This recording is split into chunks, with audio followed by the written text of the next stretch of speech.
The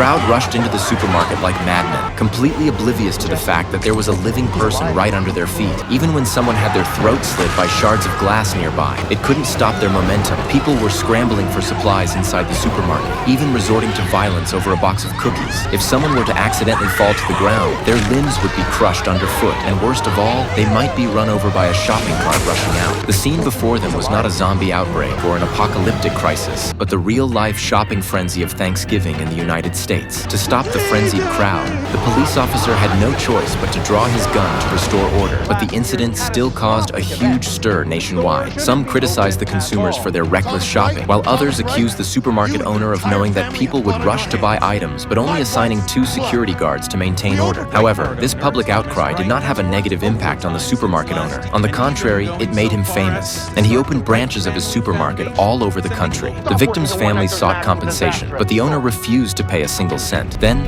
a masked man appeared. He first killed a customer who was shopping at the supermarket at the time, then brutally murdered a security guard who failed to maintain order during the stampede. The masked man then placed their bodies on a table, took photos, and posted them on social media, mentioning the supermarket owner's daughter and several of her classmates who were present at the time. There was no doubt that the next victim would come from among them. This made the owner feel a strong sense of crisis. But before he could come up with a solution, the masked man had already targeted these children. The girl didn't know that her boyfriend behind her had already died. She was still jumping happily on the trampoline when suddenly a sharp blade emerged from beneath her feet, severing her Achilles tendon. The knife then randomly extended upward, and the girl died shortly afterward. The news of her classmate's death deeply affected the boss's daughter, as she feared she might be the next victim. The supermarket boss, seeing this, decided to take his family abroad to avoid danger, as it seemed the safest option. However, his daughter opposed this, arguing that even if they left, her classmates would still be in danger. I don't want to spend the rest of my life looking over my shoulder, do you?